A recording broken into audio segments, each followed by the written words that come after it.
Oh my word! Back goes Simon Yates. Demant's coming back. He's rapid. Oh, 3 of them to the line.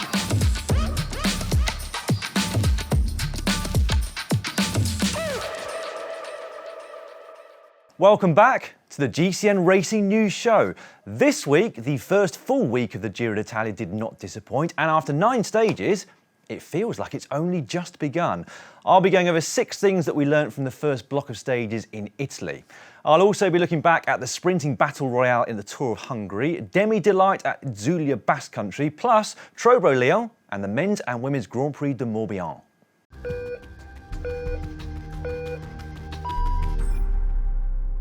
But first up, the Giro D'Italia. Stage 4 to Etna already seems like an eternity ago, but yesterday's stage to Blockhouse is what gave us the first real shake-up on the general classification, although perhaps not quite as much as we expected. So what have we learnt from the last 6 stages? Well, unfortunately for Simon Yates, it looks as though his dreams of winning the Giro D'Italia may never come true. Before the start of the race, he said it would be the last time he'd compete here for the foreseeable future and that he would change his programme to focus on other races in future. But that he was fully concentrated on winning this time around. That all came undone on the slopes of Blockhouse yesterday though, or perhaps it had already come undone on that crash on stage 4 that led to that much talked about knee injury. Either way, it's a huge disappointment for Yates and indeed for Team Bike Exchange, who entered a team who were all riding with the same single ambition. Simon Yates, how much did the knee injury had affect your performance today? Yeah, I mean, now that I've lost the race, it's causing me a lot of problems. So stops trying to hide it. That was not my only problem today. I really struggled in the heat again. That's how it goes, guys. I gave my all and that's it. Sorry. They'll basically have to reset now on today's rest day and hope they've got something to show for their efforts come the finish in Verona in a couple of weeks' time. We also learnt that although Yates, Kelderman, Nibali, Carthy and Dumoulin have all slipped out of the GC over the last week, this race is still wide open. Just 30 seconds separates the top 7 riders on GC, and you couldn't really ask for it to be any closer at this point in a Grand Tour. Now, I'd been slightly worried, as a neutral observer yesterday, that Carapaz would deliver a knockout blow to his rivals once he attacked on Blockhouse. But both Landa and Bardet were every bit his match, and others clawed their way back into the mix as well, including Domenico Pozzovivo, riding his 15th Giro d'Italia, a man who didn't even have a pro contract at the start of the year. Intermarché have made a couple of genius signings over the last few months. We also learnt that Mathieu van der Poel doesn't do tactics, but we love him for it, or at least I do. This is the 2nd Grand Tour for van der Poel, who won the opening stage, of course, but on stage 8, he lit things up from the start, bridging across to an early move, then went solo, seemingly for no apparent reason, soon after that. He was the first of the group to attack in the finale, hoping to get himself on the front foot, then immediately found himself on the back foot before almost forcing his way back into contention in the closing kilometres. It was classic, brilliant Van der Poel. Unpredictable, but oh so exciting to watch. In the words of Robbie McEwen, Van der Poel always rides himself to a standstill, and even if he doesn't always bring the win, he's certainly entertaining to watch. Which brings us nicely on to Thomas de Gendt, who's been just as entertaining to watch over the last decade or more, but he proved on Saturday in Napoli that he's not finished just yet. It was a win in true Thomas de Gendt style, powerful but clever.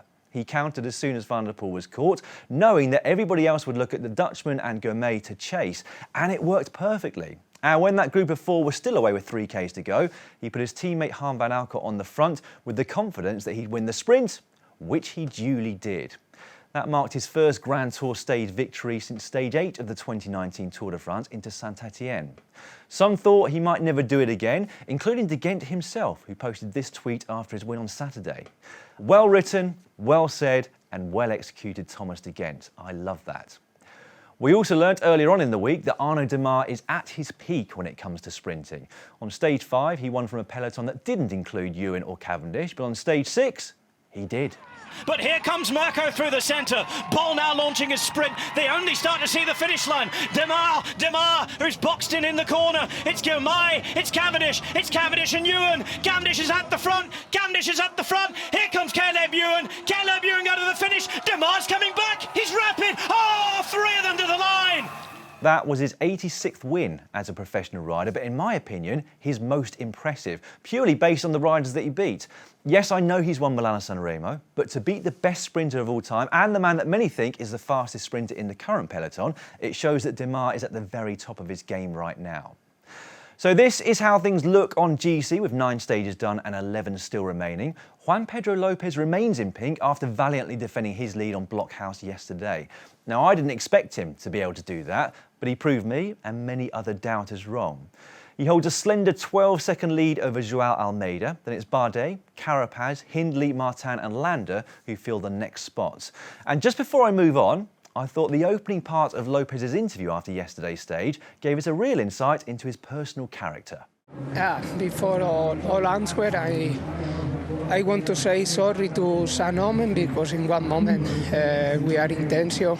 He tried to push me outside and I lose my mind. I throw to him one bottle. I want to say sorry. Not many people are able to admit their mistakes. Fewer still would admit to and apologise for them on international TV in their first words during an interview. I'm sure Sam Omen will be quick to accept his apology. On now to what's coming up on GCN Plus this week, and the main event remains the Giro D'Italia, which resumes tomorrow with stage 10 to Jesse. One which could be for the sprinters, but unlikely because the hills towards the end may well be utilised by the other teams to get rid of them. We'll be live with the breakaway from 11 AM UK time, and shortly after, live coverage of the rollout and the entire stage. And you can watch every stage of the Giro live or on demand from start to finish in all GCN Plus territories except for New Zealand. Massive thanks, by the way, to the many of you who've messaged us about our coverage so far this year. We've been loving covering it for you. Apart from the Giro D'Italia, we are very proud to have the men's and women's Joe Martin stage races live and exclusively for you this week from Fayetteville in the USA.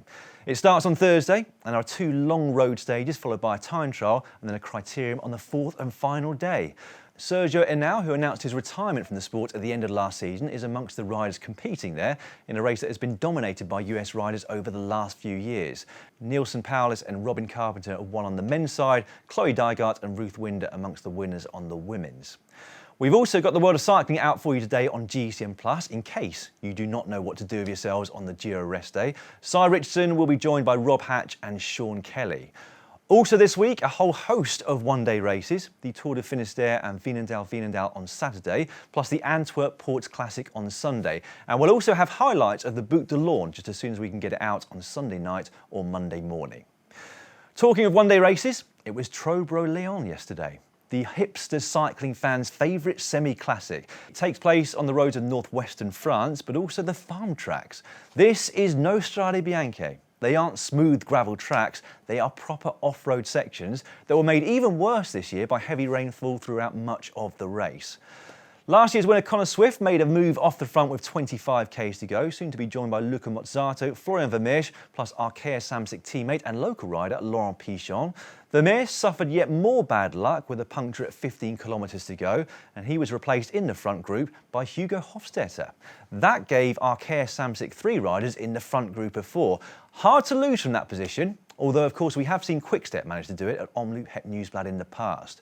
But then it all started to unravel for Arkea Samsic.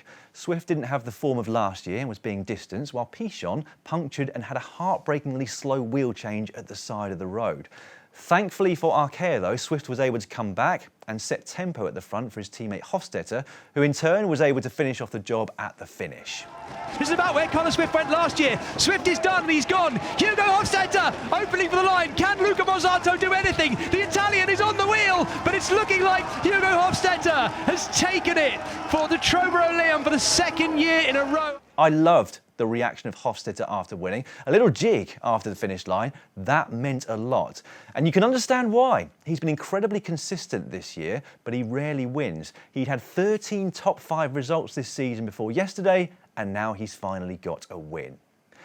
Meanwhile, at the Itzulia women's race in the Basque country, the latest round of the Women's World Tour, it was double delight for SD Works' Demi Vollering on the opening 2 stages. On day 1, she got away with Paulina Royackers and Kristin Faulkner of Canyon SRAM and Team Bike Exchange respectively. Royackers made the first move on the uphill run to the finish line, but was no match for Vollering, who took a comfortable win. It was a slightly larger group that contested the end of stage 2, but a similar scenario. Royackers attacked, Vollering closed and went past with such power she opened up a 2-second gap by the line. Second that day was the Canadian Olivia Barrow, who's come into some brilliant form in the last couple of weeks. On to the third and final stage, it was a case of déjà vu. Demi Vollering made a move, nobody could respond, and she won her 3rd stage straight, making it a clean sweep. Now, I don't think anybody has ever done that in a World Tour level stage race before, winning every single stage, but I'm often wrong, so if you know better, please let me know in the comments section below. Hats off to Vollering and her SD Works team though. That was sheer and utter dominance from start to finish. Second overall was Paulina Royackers and third went to Kristin Faulkner. On to the Tour of Hungary now, which was a sprint fest for the opening 4 days. An incredibly fast running on stage 1 saw both Fabio Jakobsen and Dylan Groenewegen completely out of position, but it opened the door to a pretender to the throne. Fellow Dutch sprinter Olaf Kooi taking one of the biggest wins of his career so far. Unfortunately, he crashed heavily the following day in this incident towards the line. A nasty, nasty crash which saw a huge number of riders hit the deck, 4 of whom were unable to start the following stage, including Kooi himself. It was Jakobsen who proved strongest at the end of that stage, having been in front of the crash, and he backed that up with a win again 24 hours later, getting the better of Rudy Barbier on both occasions.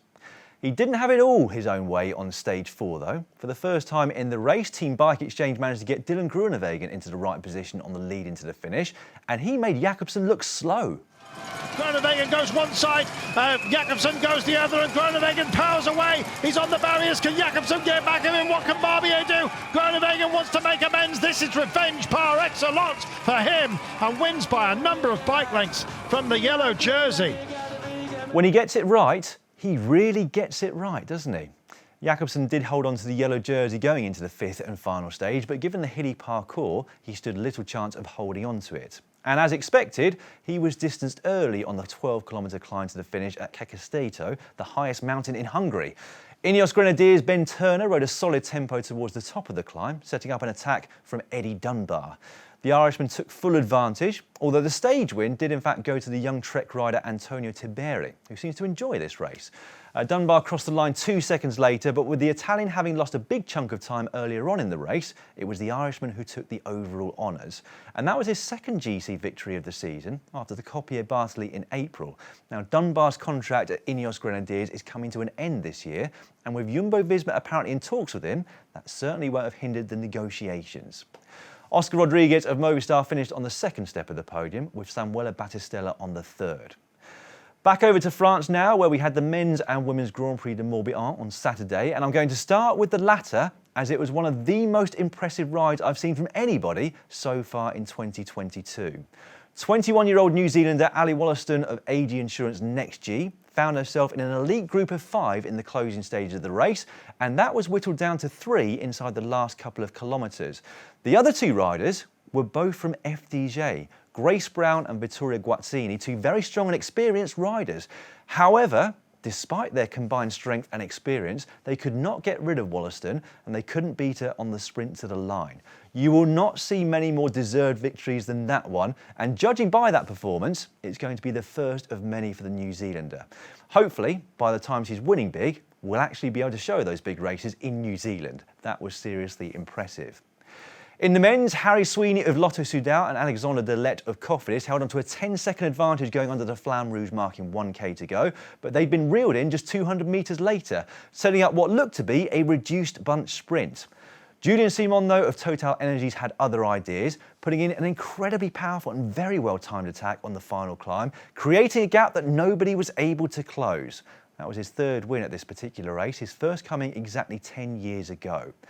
Alexander Kristoff had to set up a 2nd with a resurgent Jake Stewart in 3rd. Great to see him back on form. And I'm going to finish with a couple of transfer rumours. One that continues to circulate is that of Dylan van Baarle in discussions with Jumbo-Visma. And as I mentioned earlier, it also looks like they're after Eddie Dunbar. Tayman Arensman, currently of Team DSM, has been strongly linked to the Ineos Grenadiers, whilst their current Giro D'Italia leader, Richard Carapaz, has been linked with a move back to Movistar, which would make sense if we are to believe that Alejandro Valverde is actually going to retire at the end of this season.